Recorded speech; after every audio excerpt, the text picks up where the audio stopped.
I'll never forget the morning the HOA tried to break me with a parked car and a smile, but this time I had a tractor, a camera, and the law on my side.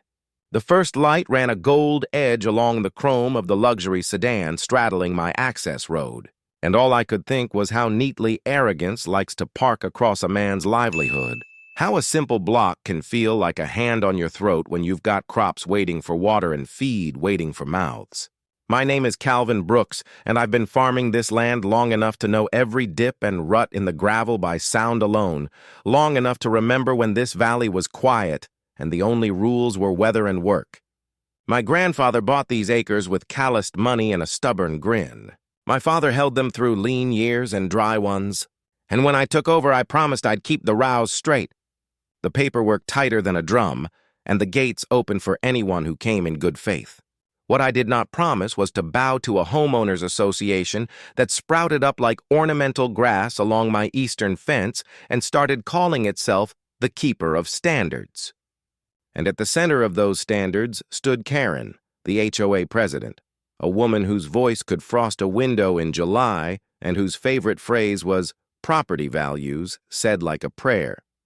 From her first visit, she treated my farm like a stain on the linen of her neighborhood, wrinkling her nose at the dawn rooster and the sharp smell of fertilizer like the seasons should schedule themselves around her morning coffee.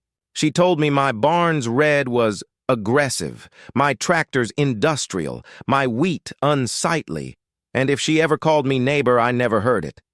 I learned her rhythm fast, a complaint, then a letter, then a meeting where she smiled at me while cutting the microphone, and when I left, another letter waiting in my mailbox, laced with words so polite they barely concealed the message underneath. Know your place. I adjusted for a long time, because that's what you do when you live beside people who believe their peace is the only kind that matters. I changed my dust routes when she complained, shifted my heavy equipment to midday, even offered to add windbreaks along the edge facing their cul-de-sac. But every inch I gave became a survey line she redrew. 3 weeks before the morning of the chrome, she marched up my drive in heels that stabbed the gravel like it insulted her and waved a folder at my face, announcing that the HOA had voted to beautify the strip of road that runs between my fields and their subdivision, a strip my deed shows as mine to the middle of the ditch. I told her calmly that history doesn't move for landscaping plans, and neither does my tractor. She gave me that look I know too well, the one that says some places belong to civilized people and some don't, and that the only thing worse than a field is a field owned by someone who looks like me. 2 quiet weeks passed, and then I stepped out at 5:30 to the side of a pearl-white BMW parked sideways across the pinch point where the ditches are closest, set there like a chess piece daring me to move. The irrigation timer was set. 2 tons of feed waited for distribution, and the sun was already turning the air into a promise of heat. I knocked on Karen's door at 6, documentation folder under my arm, a practiced steadiness in my voice. She answered in silk and satisfaction, eyes flicking from my boots to my face like she was measuring how much trouble I'd give her before breakfast. I asked her to move the car.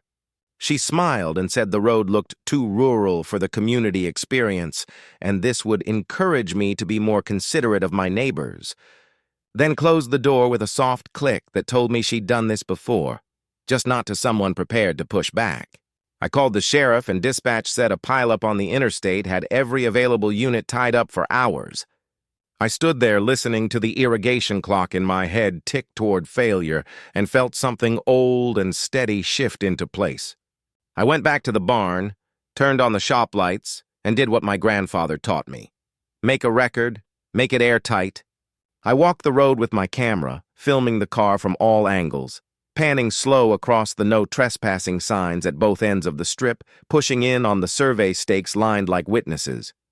I opened the county site on my laptop, printed the plat maps and the deed description, highlighted the meets and bounds where the access lane falls cleanly inside my property. I pulled the statute that allows removal of vehicles obstructing private agricultural roads and printed that too. Then set everything on the workbench and took photos of the stack for time stamping. At 7:30, I called Karen one more time and left a message asking her to move the vehicle voluntarily to avoid damage or costs. No answer. I grabbed the heavy-duty chains, checked the hooks for burrs, and rolled my John Deere out of the barn bay, the engine note rolling low like a promise. Before hitching, I took more photos, zooming in on the tow points and the position of the car in relation to the ditch line, then eased the tractor into place. When steel met steel, the chain took up the slack with a sound like a period at the end of a long sentence. I started slow, wheels biting into the gravel, and the BMW shuddered, resisted, then slid into motion like a stubborn idea forced to face reality.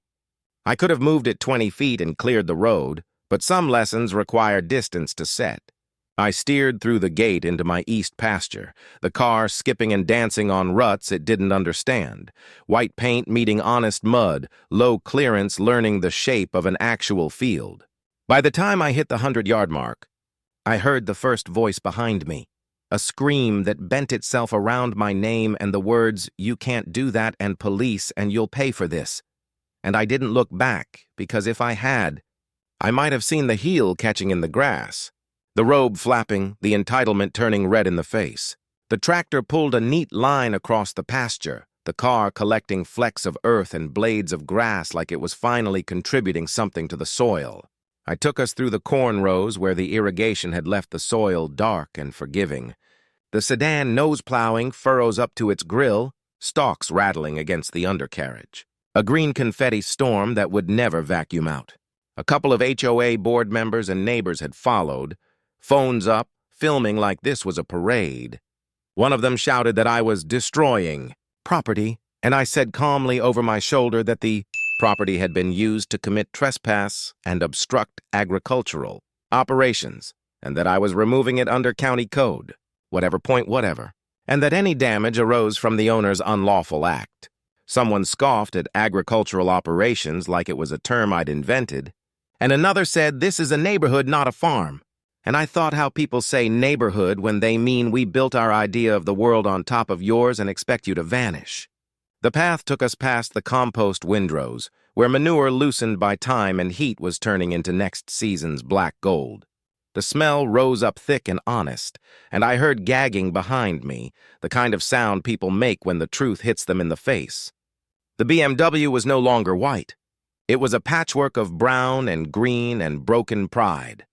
Corn husks stuck in the grill, mud-fingered streaks across the doors, the underbody wearing a skirt of field like it belonged to the earth now. I pulled into the south field and stopped in the middle of a wide square of sky and crops and quiet, the farthest point from any road, and unhooked the chain with the soft clink of job done right. I took final photos with the GPS stamp visible, then drove back toward the knot of people forming at the edge of the ditch. Karen was there, breath hitching, robe traded for tight athleisure and tighter fury, shouting about destruction, theft, kidnapping of a vehicle. She tried on legal terms the way some people try on sunglasses, searching for the pair that makes them look powerful. Her board members were less sure now, glancing at the printed plats in my hand. I handed a set to whoever would take them and explained the sequence. Obstruction documented, owner notified, removal executed lawfully on private agricultural land. Phones kept filming because nothing convinces like a lens. 2 hours later, a sheriff's cruiser rolled up, dust washing over the hood like bad news arriving late. Deputy Morales stepped out with a face that had seen 10 versions of this scene since breakfast. He listened to Karen first because people like Karen are always first in line for ears. She described my act as malicious, vindictive, dangerous. I waited, and when he turned to me, I showed him the photos in sequence. The plats, the statute highlighted like a school book, the call log with times, the voicemail transcript I'd already emailed myself. He nodded, asked 2 quiet questions, and then told Karen to lower her voice. He walked with us to the south field, boots sinking a little in the soft ground. Looked at the car, looked at the ruts, looked at the distance, and exhaled. He said to Karen that the statute is clear. Obstructing a private farm road is unlawful. An owner may remove the obstruction by reasonable means. She tried to interrupt on reasonable, and he said reasonably starts with, don't park across the only gate to a man's livelihood.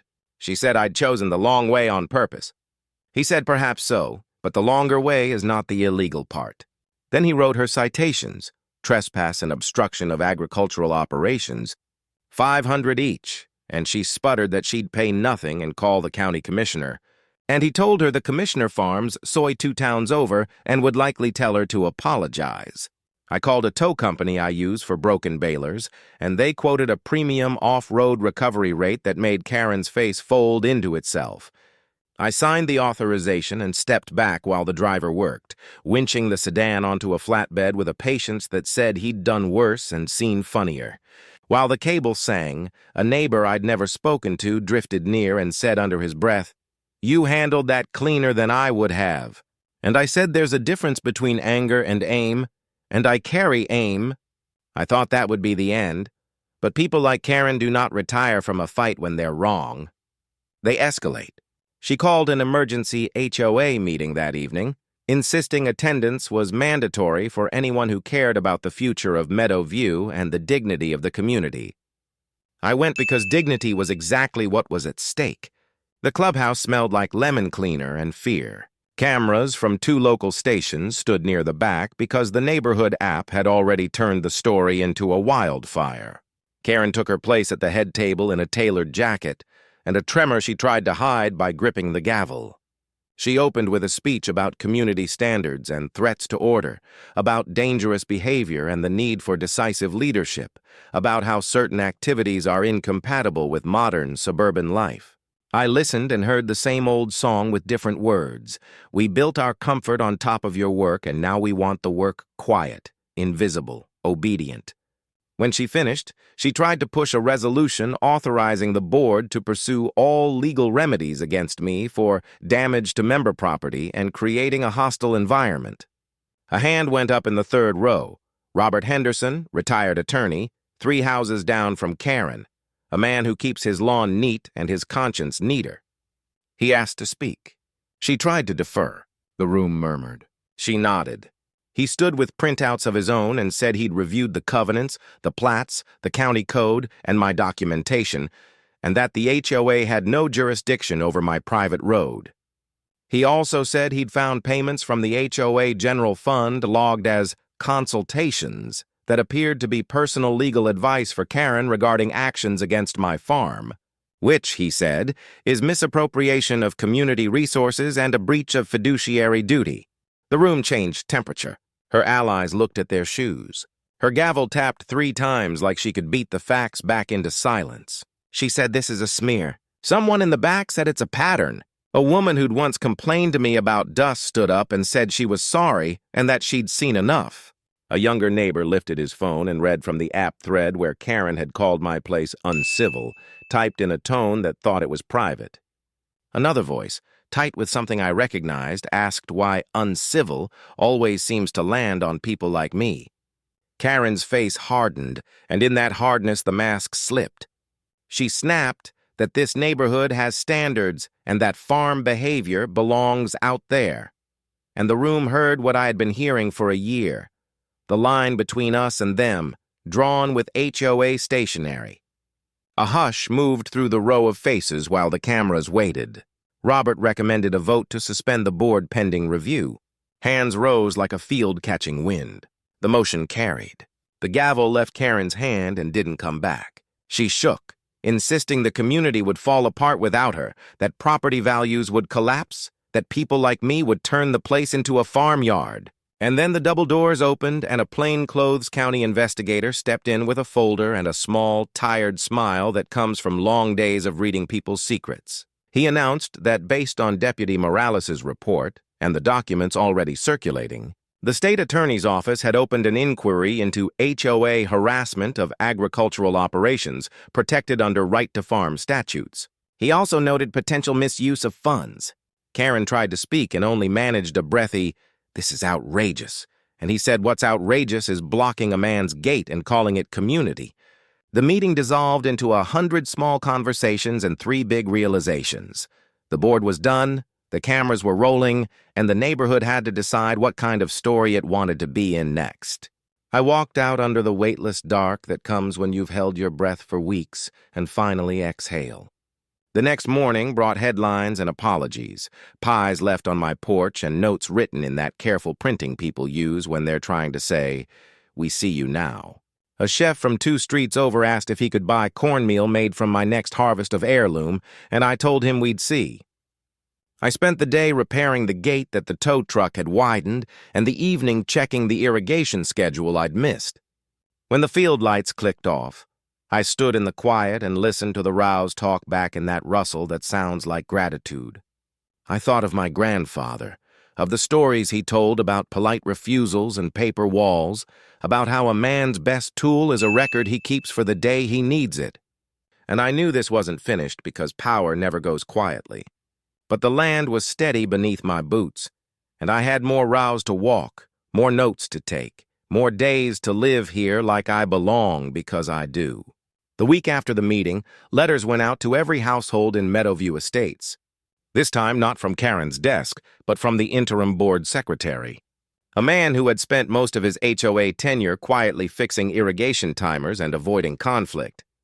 The letter announced a temporary suspension of all enforcement actions and an external audit of HOA finances, and in that single page, the tone of the neighborhood changed.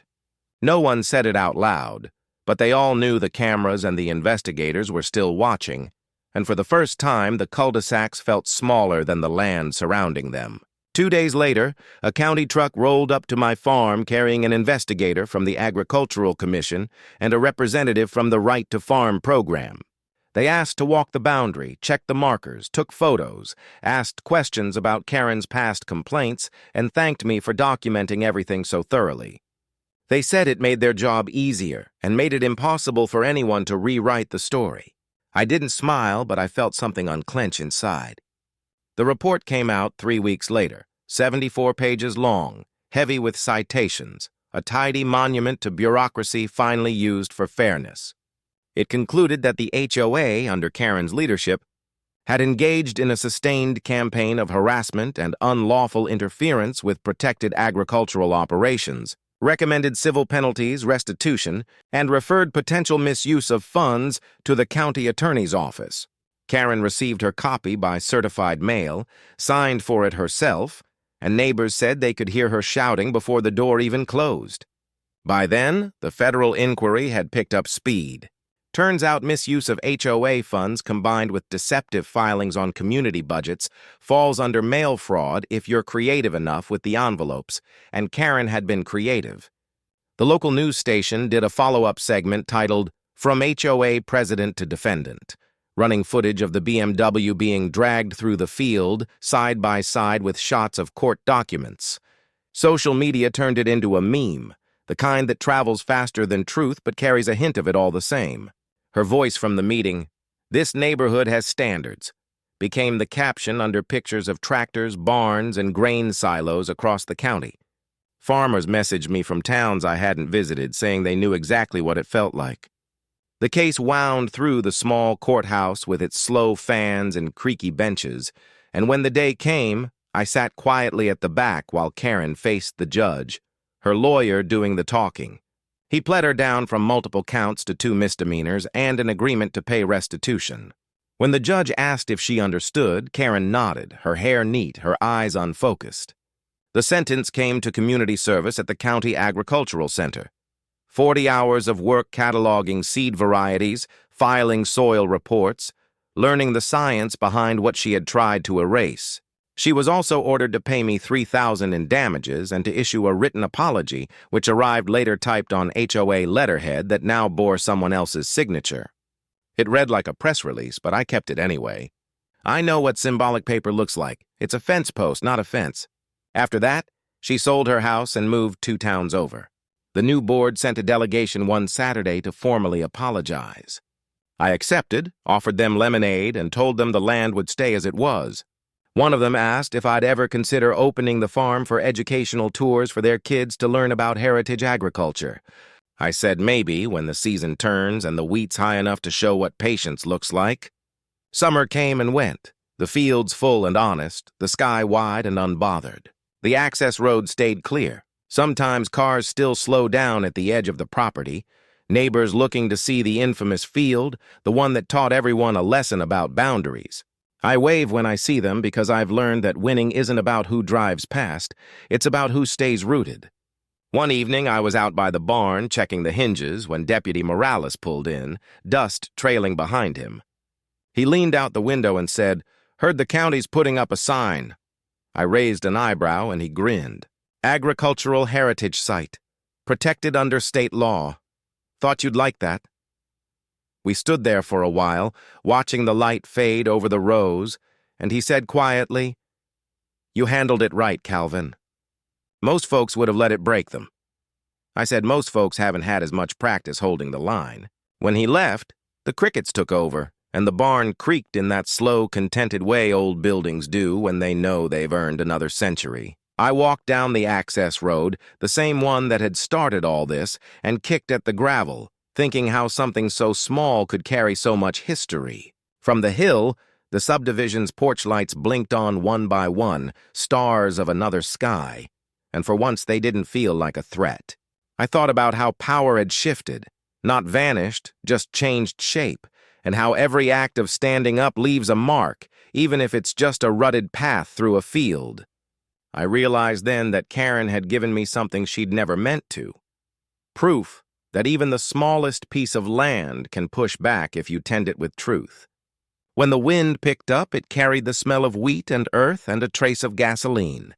And I heard my grandfather's voice again, low and certain, saying a man's land isn't what he owns. It's what he stands for when someone tries to take it. I looked at the field and the distant glow of porch lights and said aloud, "We're still here." The words didn't echo.